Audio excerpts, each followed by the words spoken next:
coffee table book, Natural Hollywood, Volume 1, is a collection of the most fabulous photos that I've taken all over the world with models, people on the runway, people in photo shoots. I've been to Paris, I've been to Lagos, Nigeria, Accra, Ghana, and I just want to show people that natural hair is phenomenal, and we deserve to have a space on the bookshelves right next to Vogue and Elle and Claire.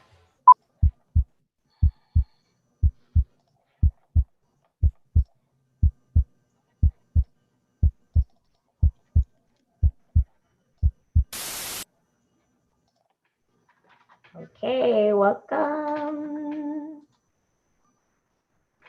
Welcome, everyone. Welcome to another episode of Main Moves Live. I am your host, Natasha Gaspard. Today is special because we have reached the last episode of season 1, if you can believe it or not.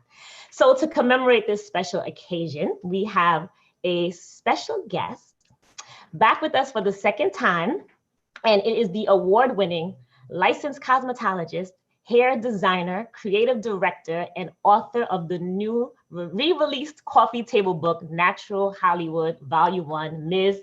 Jennifer Lord. What's up, Tasha? Hey, Jen. Hey, guys. How you doing? It's so good to see you. Always good to see you. It's so good to have you. Thank you so much. Thank you for coming back on Main Moves Live. Yes. And thank you for having me back on Main Moves Live for the finale of the season. Woo! Like, how amazing is that?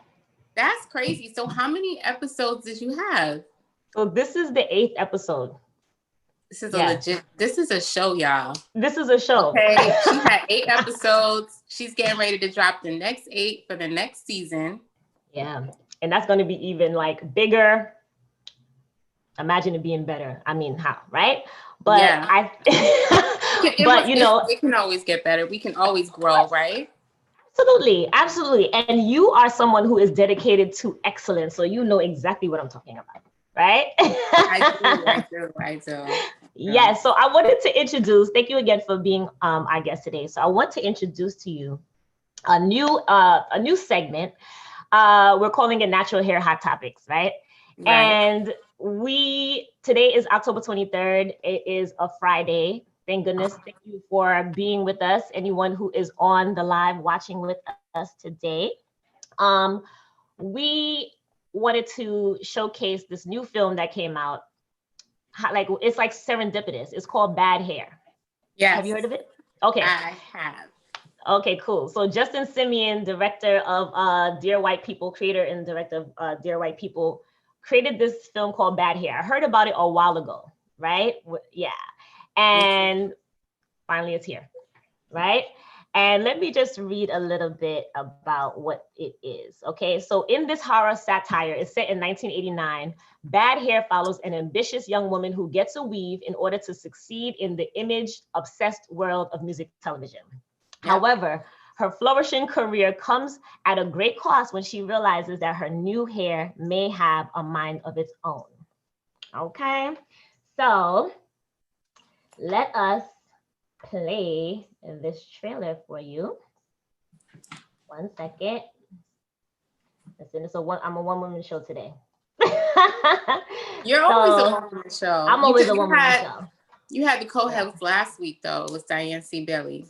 I had the co-host last week, but this week I am a one-woman show. So here we go. Well, you're here helping us. So, all right, here we go. Hi. You're not tender-headed, are you? I'll be fine. Clients swear this stuff is magic. You know, in some parts of India, a woman's hair is her most prized possession. You can't bear to see yourself the way nature would have you. And you scoff at us and our superstitions. Well, those superstitions are in fact tributaries leading to rivers of truth about what you really are. And who you might have been.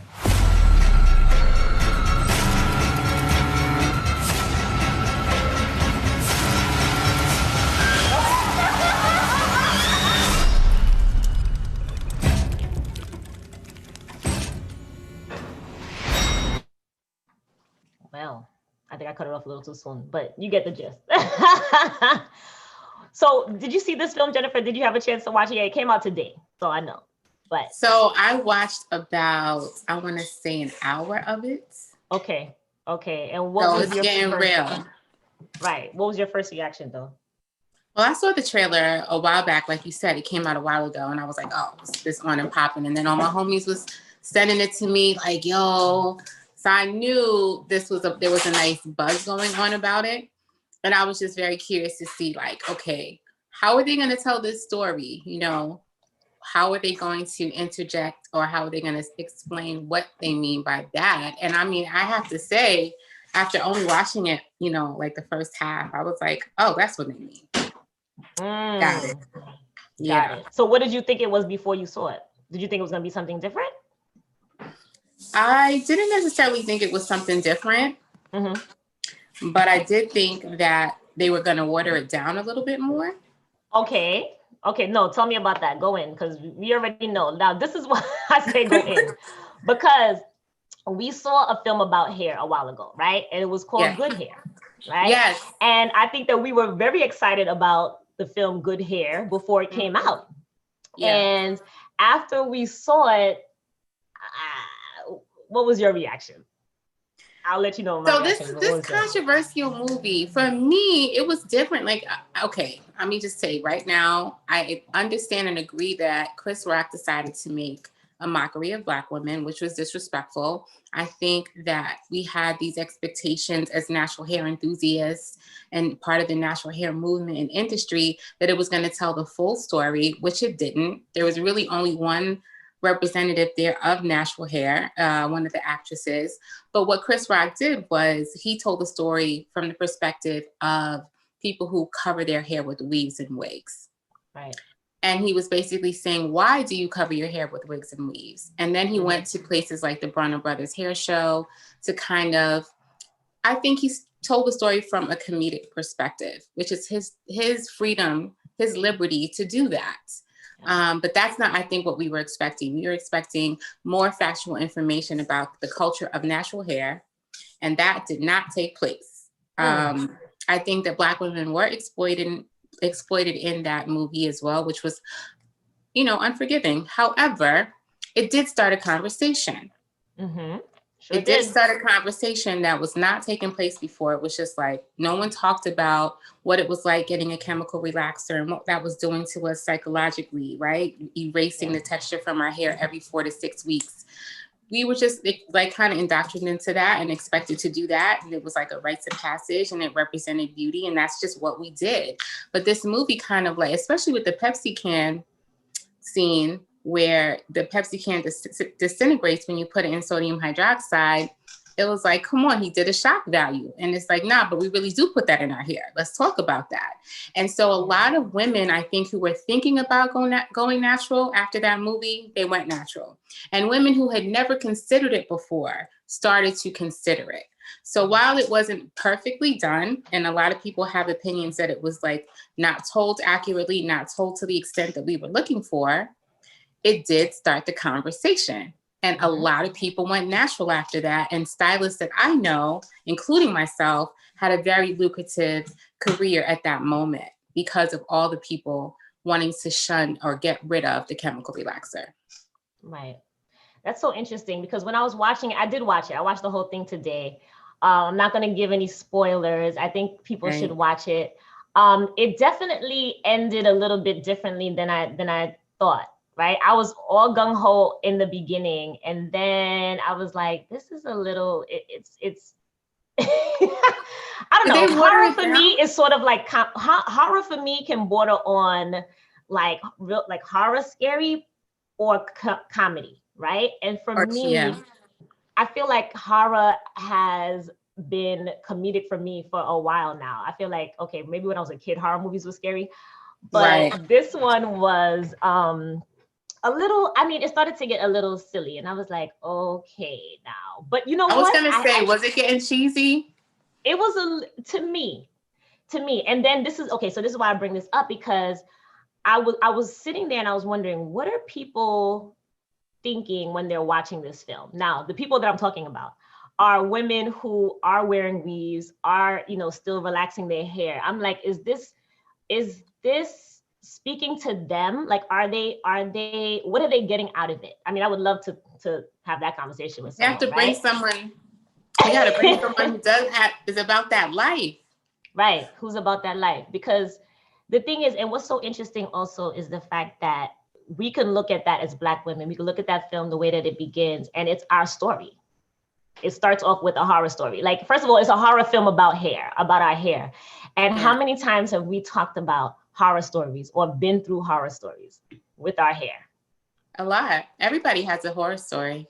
Everybody has a horror story, right? Yeah. But our horror story is a particular horror story. You know what I mean? Yeah. And so anyway, all that to say, guys, go check out Bad Hair film and let us know in the comments what you think about it. I would love to have another conversation about it. Bring on some people, maybe somebody with straight hair, so maybe somebody with relaxer or a weave. Let's have a conversation. Let's talk, because this is how we're gonna understand each other. This is how we're gonna move forward, is when we work together, when we speak to one another, right? Okay, so now let's get into the show. Okay, so now I want to start with your hair journey, Jennifer. And the reason why I want to start there is because I want us to talk about how that hair journey has set you up to where you are right now, right? Yes. So tell us about that. How did you come to loving your natural hair? How did that start? I believe it started well, first, let me just say, I always loved hair, period. Hair, let's go. It's hair, I'm going to do it. Yeah. Forever. I was that kid, you know, who was playing with hair from a very young age. So I didn't think of it in terms of a cultural component or my identity, like I would have loved to when I was a little.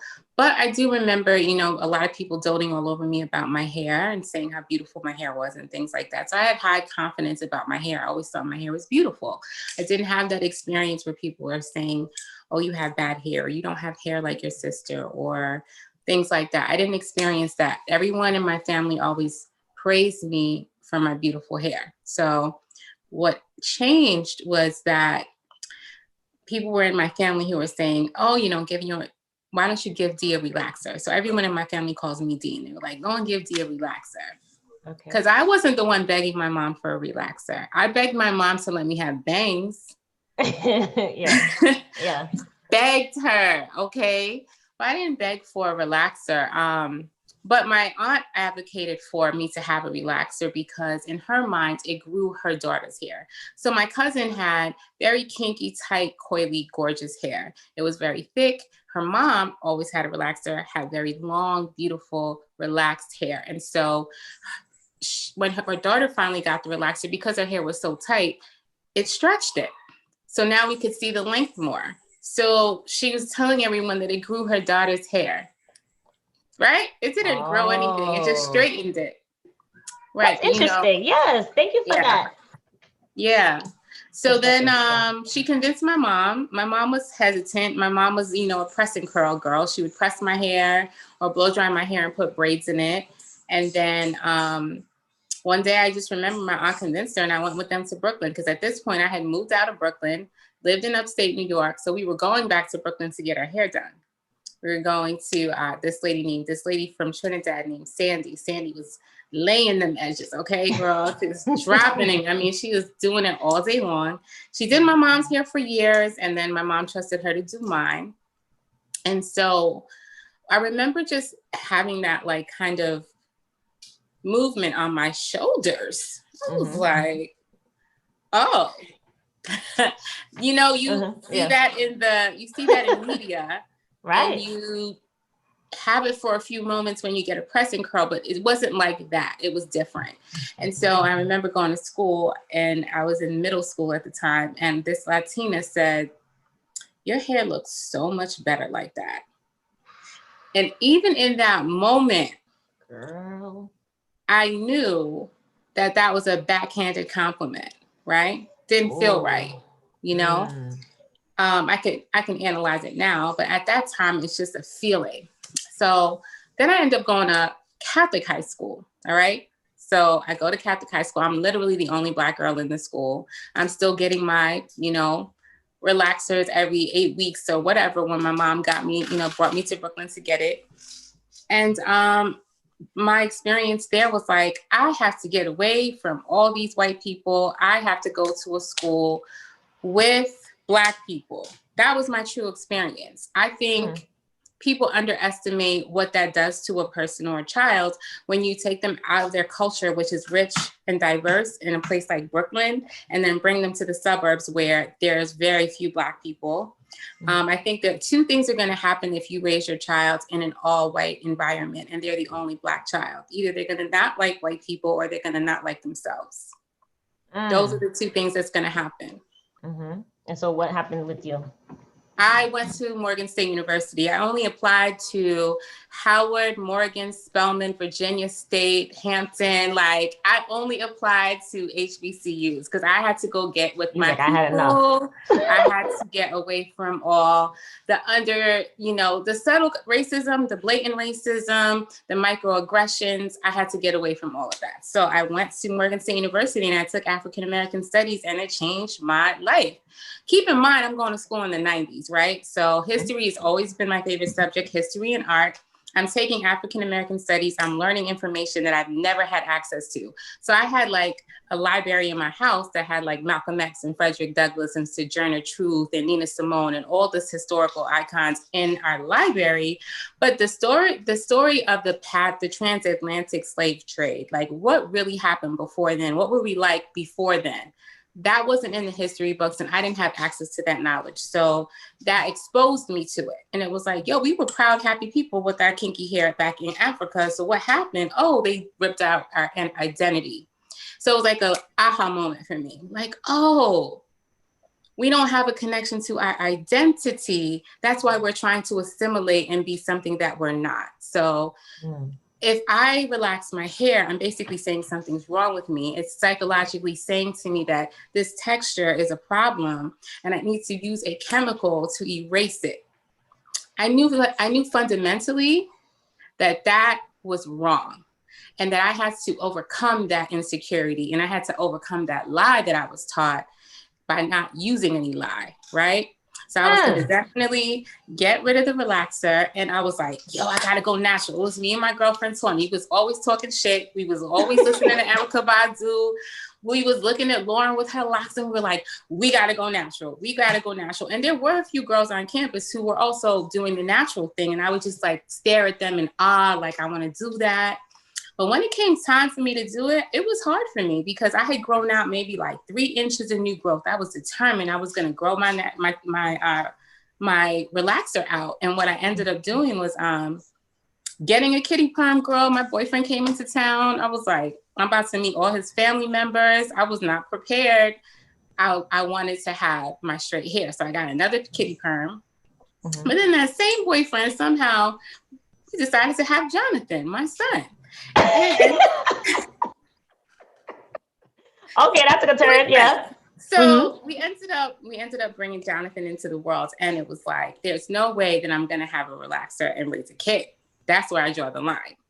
So tell me why. What do you mean by that? Not bring a kid in the world and have a relaxer. Why was that important to you at that point? Because it's like once you're consciously aware of what that relaxer really is doing to you mentally and psychologically, you know that if you walk around with it, but you tell your kid you're beautiful, you don't got to relax your hair. It's like backwards. It's like an oxymoron. So I had to be the example for my child. You know, I didn't know if I was having a girl or a boy, but I knew I was having a Black child in America and I needed them to have pride in themselves. So I had to be that first example. So I cut my hair off, shorter than yours, like Buzz, gone, way. And and that's how my journey started in 2000. Jonathan was born in 2000. I went natural in 2000 because he was coming into the world. And I wanted to be on that journey with him of embracing everything about me because I wanted him to know that he was everything. Oh my God. I went natural in 2000 too. I know you 2000 did. Also, right. I know. I remember you saying that. 2000, we were both different places, but going on that journey together. Yeah. Yeah. In college. And I hear a lot of people who go, who return to their natural hair back in college. when they're in college, and then also when they have a child, right? Yeah. So there was like you had both going on at the same time. Okay. So how did your journey in learning to love your hair prepare you in like creating this career that celebrates our kinks, coils, and curls? These are good questions, girl. Okay. I thought long and hard about it. Okay, that's why we come here every Friday, every other Friday. Listen, we gotta get down deep. Yeah, we gotta get down deep. We gotta give it to the people, right? But let me shout out first because we got Joanne up in here. Joanne and Natural Roots NYC, they are in the YouTube chat. Thank you for joining with us. Thank you for joining us. Thank you for commenting. Joanne's feeling everything. She went natural in 2002. Shout out to you, yes. Shout out to you, Joanne. Joanne. Yes. Yes. Okay. Do you remember the question? Or have to? You want me to say it again? No, I remember. You were saying, okay. All right. How did my journey lead into this creative thing that we're calling Natural Hollywood, right? How did that even happen? And I mean, let's start from the beginning. First of all, I went natural, right? So now I'm like, ooh, like I'm experimenting. Like the first year it was short and gel every day. Okay. Every day gel. Then it was growing out. I was like, I just can't wait for it to get to a ponytail. I just can't wait for that ponytail. Girl, when the ponytail came, it was like it never left. The ponytail that was my hairstyle, okay? Gel that baby down, tie the scarf, bam, sleek, we out. Puff at the top, curly puff at the top. That was my look, you know what I'm saying? And then I became a high school teacher. So I graduated from college, became a high school teacher, taught history, world history, American history to high school students. And that was cool, but I got laid off and I didn't know what to do. So I was like, I'm gonna go back. I'm gonna go to cosmetology school. It was like, there was a click, like, I knew that I didn't want to teach in a public school system. I remember being like the what is it called? The modern fashion show coach or something for the kids. And that was the highlight of my time there. So it was like, I need to go do some beauty stuff. I need to be in the beauty industry. I'm gonna go get my license because that's the right thing to do. With my family, you got to get your paper. You got to get your degree. You got to get your master's. You got to do something. So if you're going to say you're going to hair school in a West Indian household, you better at least have a license. So I thought that was the right thing to do. I went in to get my license and they had negative disdain towards natural hair. So it was an all Black body school. The teachers were Black, but the owners were white. And every time they talked about our hair, they talked about textured hair with like disgust in their tone. And I'm sitting there with my afro. Mind you, my afro is big, okay? My natural hair was like in your face.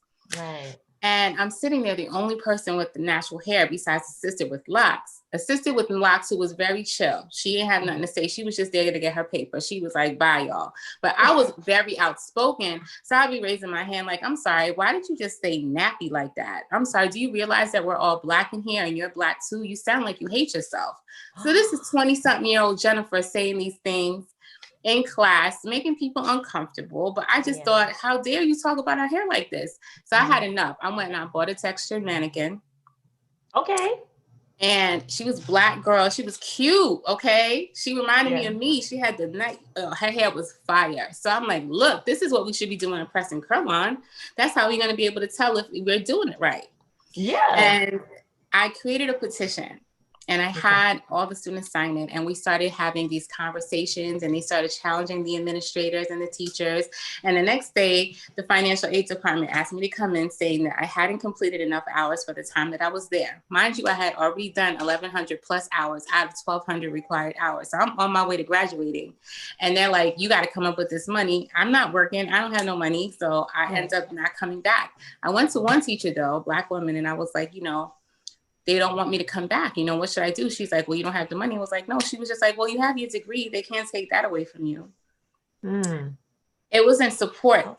Okay. It was like I was stirring up the pot too much. I made it like I was messing up with people's jobs. They wanted me to go.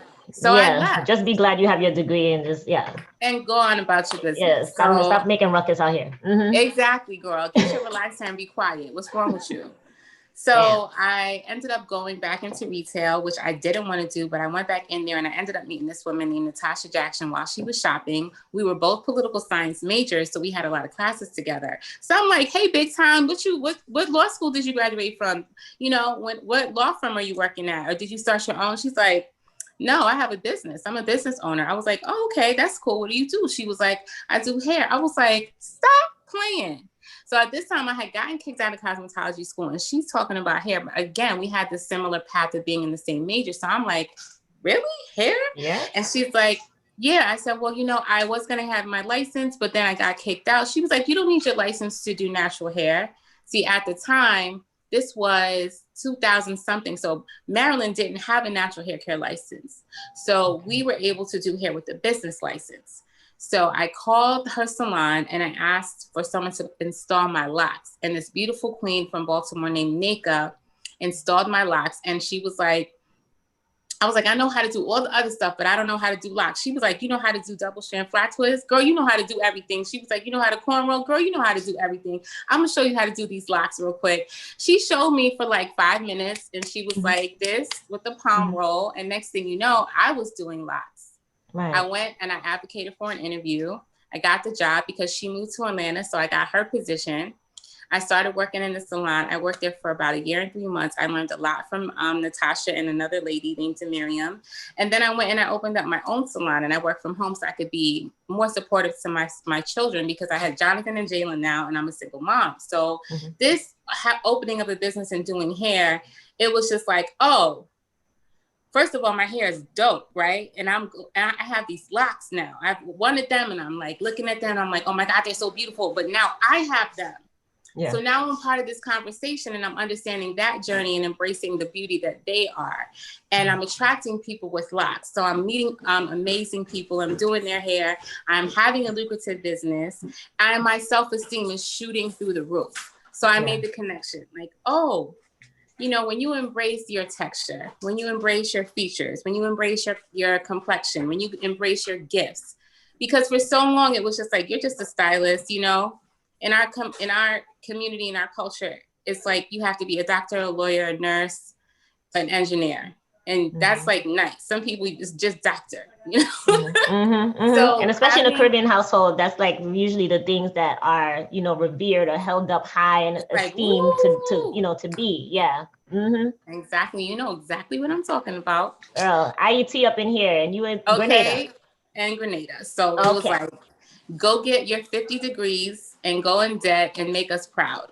And I was like, no, I'm going to do hair because it makes me happy. So not only did doing hair make me happy, fulfilled, not only did it build my self-esteem, but it also was more lucrative than working for someone.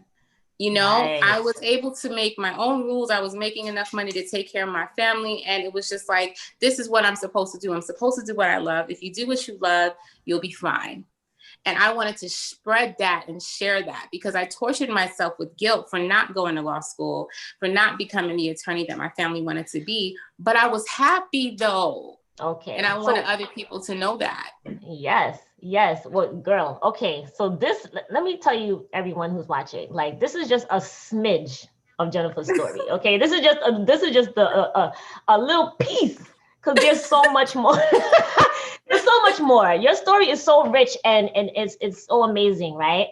And it's still continuing. Obviously, the journey is never over. But yeah, like your story, like mine, right? And so I know, like, the way you describe natural hair, the way I've heard you describe natural hair, I don't think I've heard anyone describe natural hair the way you describe it. Like, you love our hair. Yeah. I do. Like, if anybody doubted that, put those doubts down. Put those doubts down. Because Jennifer Lord, when I tell you, she is like, give me the kinkiest, the coiliest, the tightest texture, and I'm just gonna blow your mind right now. Because I think what it is also is that you have seen that our hair has been underestimated. Oh yeah, underestimated, undervalued, under everything. Under everything.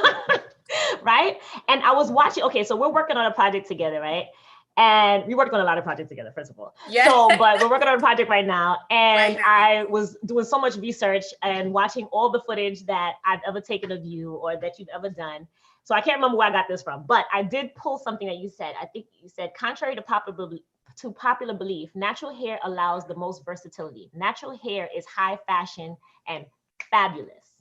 Yep. Okay, so Where's just the in case lie? anybody got it twisted, right? Where's the lie? So where does this, how did you, I see you cultivated it by loving your own hair, falling in love with your own hair. Yes. That's really where it came from, right? Yeah, because, you know, when you are like, I don't know, 9, 10 years old, maybe I started playing with my own hair, but I trusted my mother as my stylist, right? But then by the time I was like 14 years old, I was my mother's stylist. She wasn't letting me put relaxers in her hair, but I was doing her maintenance. So I was waking up doing her French rolls, putting in her banana clips with the curls on the side, doing the hump, you know what I'm saying, with the bang. I was doing that with my mom's hair. And then I was also doing my baby sister's hair. So Amanda's 14 years old, younger than me. So she was like my first kid. Okay. Then I was doing bar mitzvahs and sweet 16s and proms for the community. So I was doing Armenian hair, Italian hair, Indian hair, Jewish hair. I was doing everybody's hair, and it was just like natural to me. But not very many people were natural except for my sister Amanda. And I was doing like baby hairstyles on her, right? Mm-hmm. Mm-hmm. So it was like when I went to Morgan, everyone was doing the doobie wrap and the feather wraps. And then it was like hold on a second. See, every time I come on live, I got to tell people what's up. Now, now I'm on the phone with Main Moves Media. Thank you. Let them know, Jen. That was Jonathan. Hi, Jonathan. The inspiration for us going natural, right? Yes, yes, yes. So, oh my goodness. Let's move a little forward. Let's move forward with the conversation. Yes, at this point, you have been to school, you got kicked out of school, they was hating. Yeah. They was hating on your activism, right? Yes. And then you met the sister who owned her own business. You opened your own salon, what's called Naturally Me Salon in Baltimore. Yeah. You was doing big things. Yes. And I was falling in love with everybody's hair. Yes. So I was like exploring hairstyles with them and what I could do and how I could do it. And I did that successfully for 8 years. However, these were professionals in the community. I work with people who were very, very important in their community, and they had professional positions. And so some of them were more conservative. And on occasion, for their natural Hollywood moments, we would do something if they had a red carpet to go to, or if they had a special interview, or if they were going to a wedding, or if they were getting married. And I would get to push myself artistically a little bit more. But I yearned and I craved the over-the-top hairstyles, the more I would call couture natural hair styling. I wanted to do that. Yeah. Well, let me ask you, when you wanted to do that, was it because you saw that being done or because you did not see that being done? The latter. Ah, okay. So tell us about that. And what did you think, like what natural hair could be at that time? I knew that it could be everything. I felt like it was in a box and I wanted to like break out the box, right? So it was like, there were people in the natural hair community who were kind of like, this is what you should do. This is how you should dress. This is the music you should listen to. This is the type of experiences you should have. This is what you should eat. Now, I understand that because once you go natural, it kind of influences you and brings you into alignment with other good things about yourself, not just your hair. It starts you start thinking about like, what am I eating? What am I listening to? What is my environment like? Everything has to be clean, nothing toxic. But I did feel like in other ways, those expectations of every individual was limiting. And I didn't think it was going to reach the young people that way.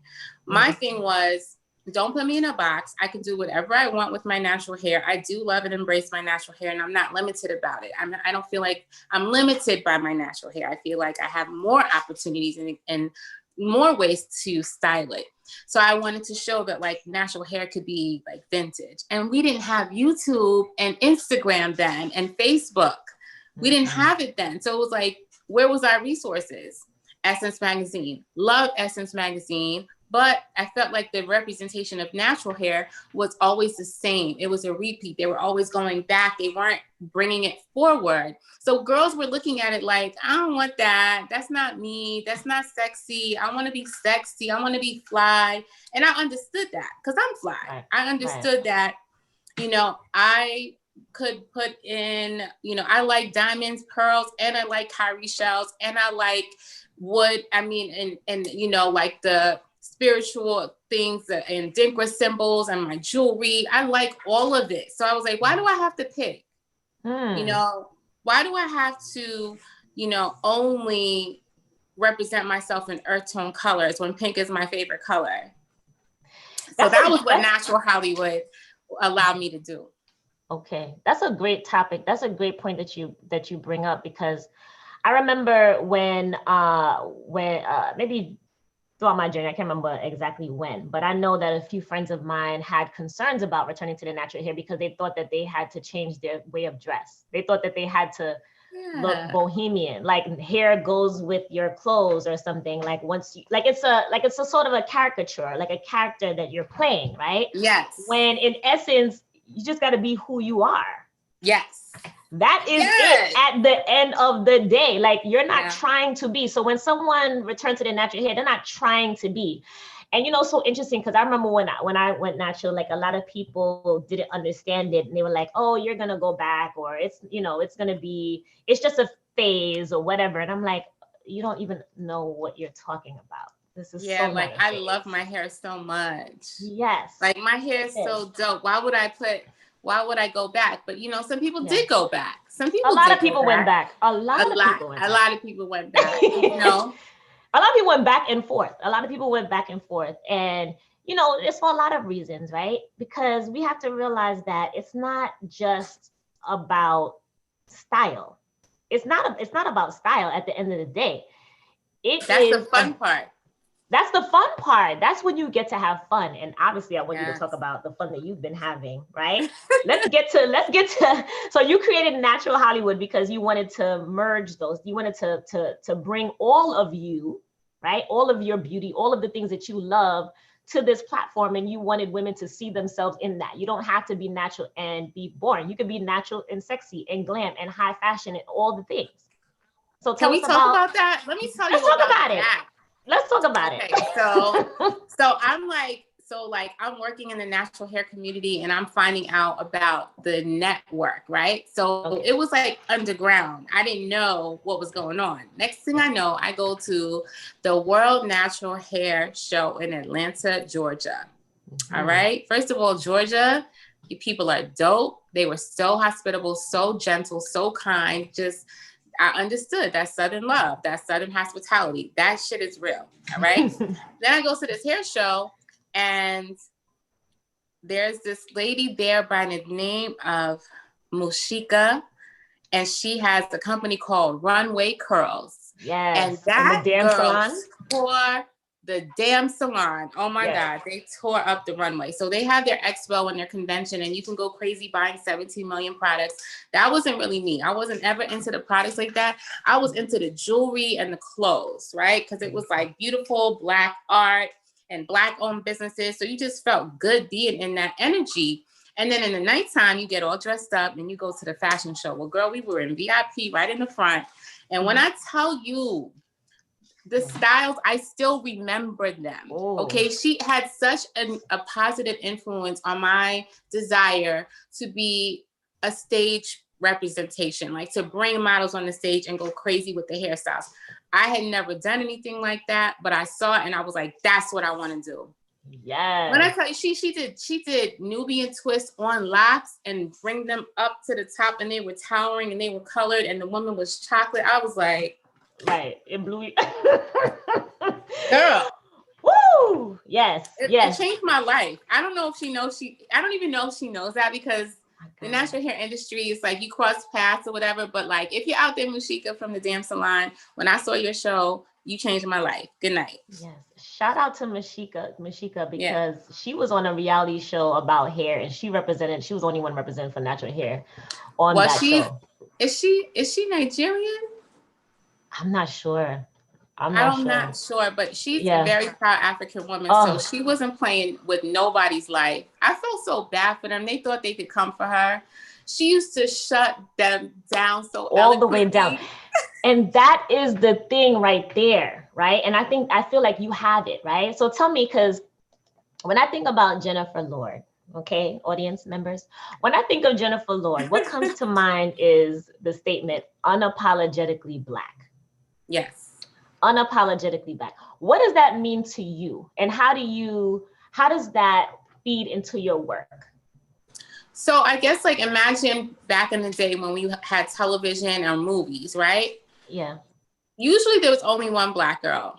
Mm-hmm. And she was usually the representation of a Black girl, right? But let's say it was like a cheerleading movie or something like that, or a high school movie. There might be a Black girl with natural hair in that.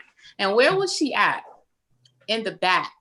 Always in the back, maybe a line, maybe no lines, typically no lines. And so what it was is like they categorized it as a Black woman who actually likes herself should be silent. So that meant to me that, for example, I went to, one of our favorite rappers, Common.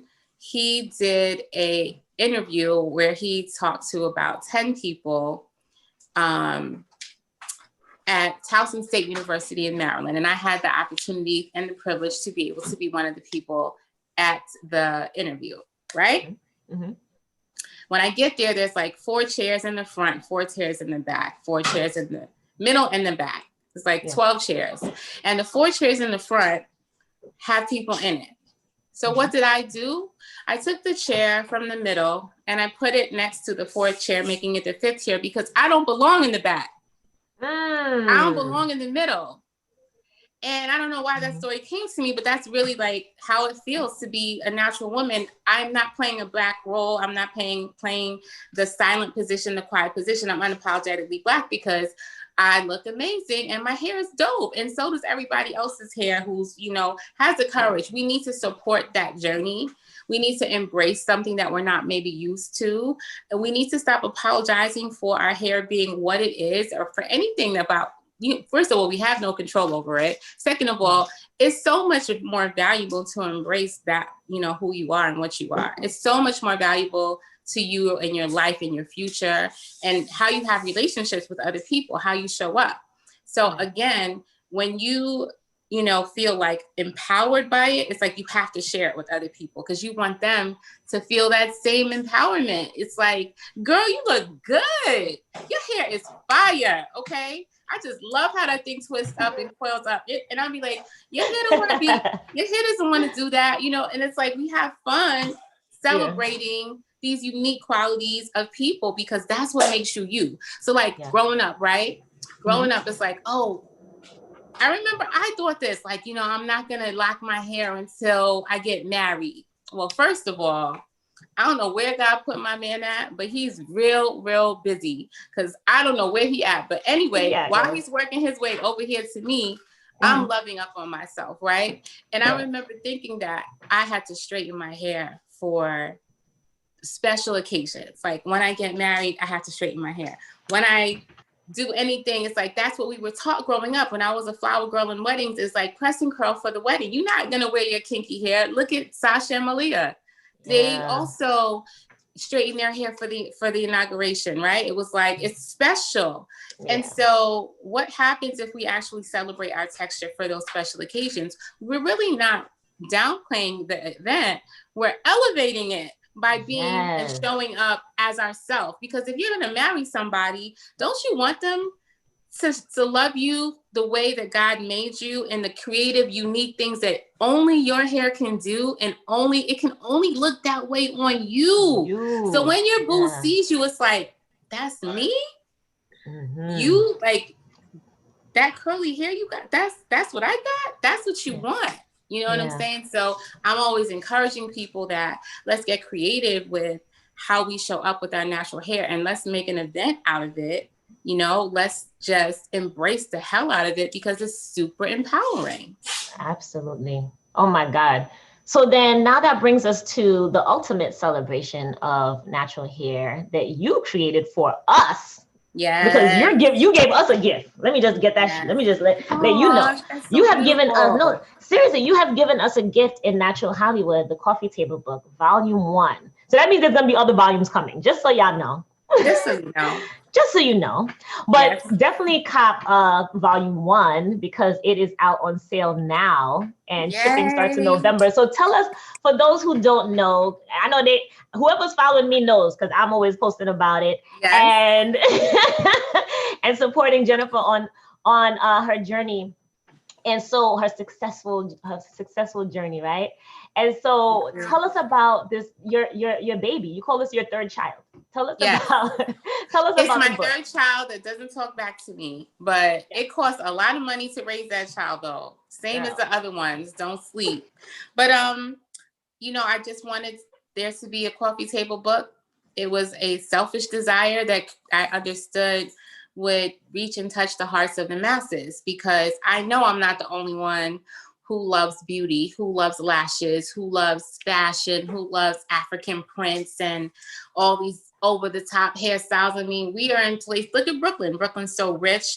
Baltimore's so rich with culture. So we appreciate the value of visual imagery and art.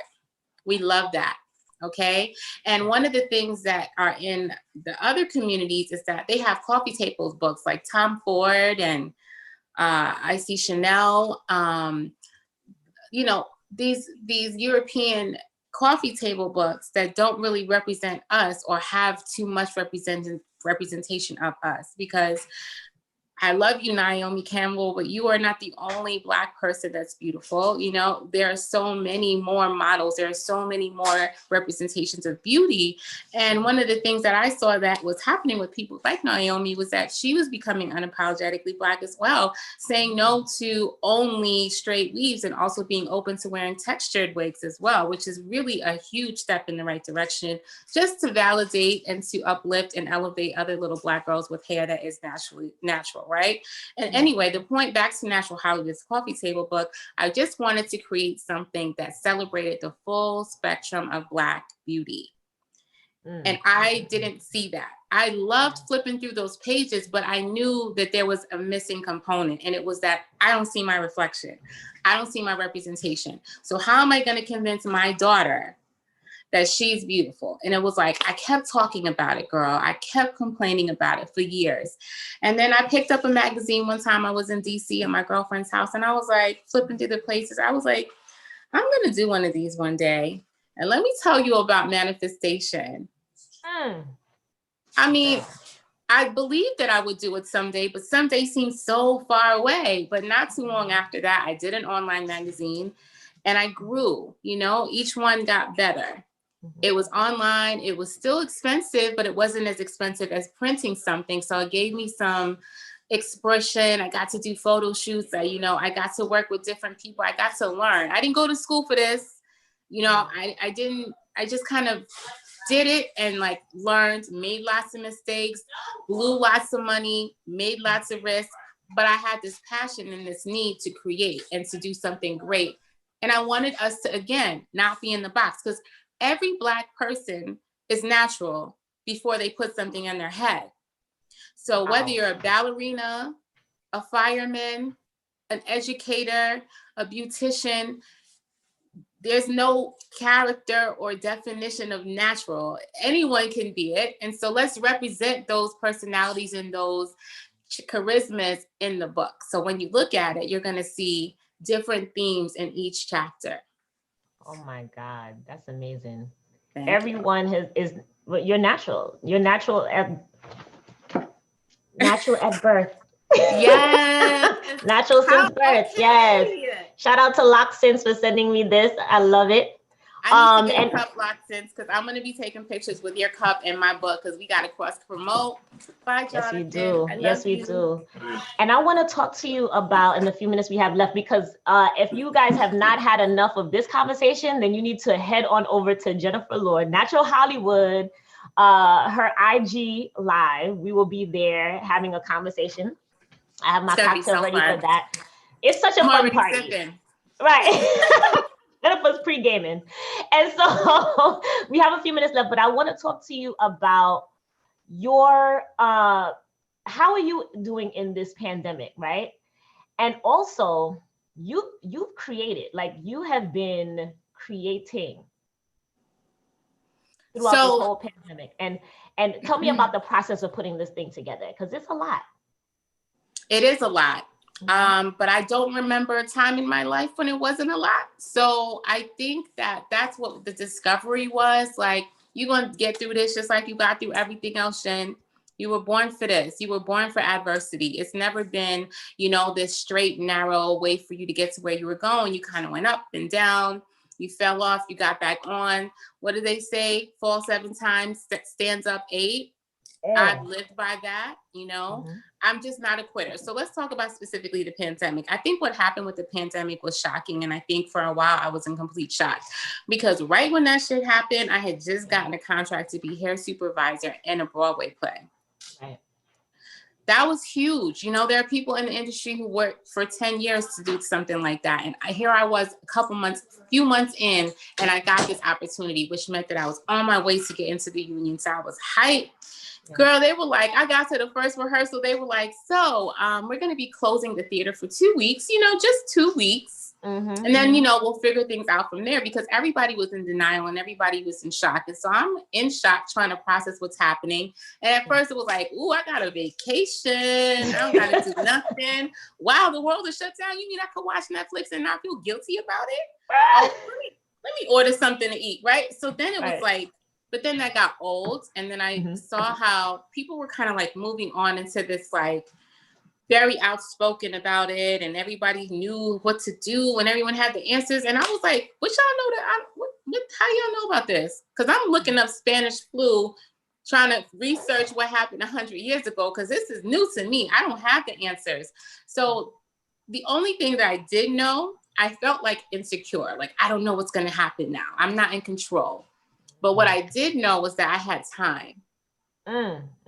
I've never had enough time. There's always, we talk about, we got to do this, we want to do that, but we always battled with time. It was like, I got time. I could actually work out. Oh shit, I could actually drink water. And like, it's like I could do all these things and not have to go anywhere. Right. So my day became my day. I was in complete power with what I wanted to do with my day. And at first, it was ordered oxtails and watch Netflix.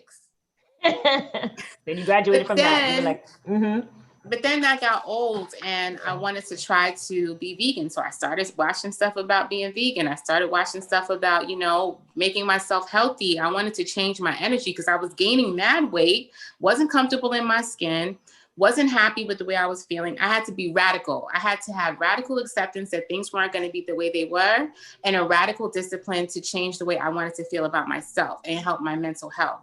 And that started with meditation, affirmations and prayer, taking a walk for my exercise, and eating fruits and vegetables and drinking lots of water.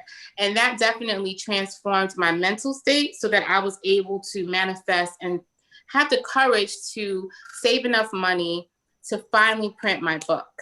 And it was a thing on me too, because I started this Kickstarter that you created my Kickstarter video. So you know how crazy and dope that was. We raised all the money, but then it wasn't enough for me to fulfill the obligation of 1,000 books. Okay. And I was able to take that off my back and be free. So now I have the book and I can sell the book and I can feel like I did it. And now what's next? Yeah. And what is next? And what is next for Jennifer Lord and Natural Hollywood? That's a question? That's a question. That's the question, because it's like, so at this time period, I am very blessed. I don't take for granted that I have opportunities that I wasn't expecting to have in a pandemic. And a lot of people are still trying to figure out where their lane is and what do they do next. But I think all the adversity that I've experienced kind of like strengthened me to be able to like make the most of it. And my support group, my tribe poured into me and like held me accountable. And so now I'm like, okay, there's activism happening with the petition and Committee 10, Textured Education Now. We have the coffee table book, which I do want to give away to your audience before we close this conversation. Oh my goodness. Oh wait, you guys are having a giveaway? I'm doing a giveaway to your audience. Yes. Ooh, I just want to throw out the trivia. Yes.